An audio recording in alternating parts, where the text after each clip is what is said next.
Welcome to another episode of Good Cooking, and this is another sandwich in 60 seconds. You know, a lot of people think you need a big meal to feel satisfied. Give me a break. Sometimes you need a little Tramezzino, white bread with the crust cut off, mayo on both sides.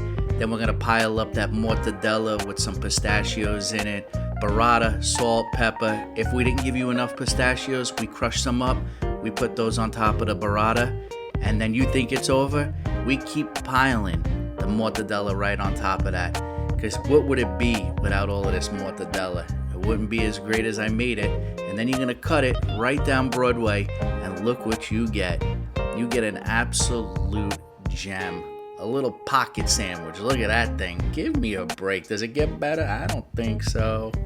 You know, the Italians are the best. They have these while walking the streets of Italy. And I gotta tell you, I'm starting to do that here. I go out for a little afternoon walk and I bring my own. Sometimes you get a couple of stares, but what do they know? Nothing. And that's another sandwich in 60 seconds. And from our house to yours, bon appetit.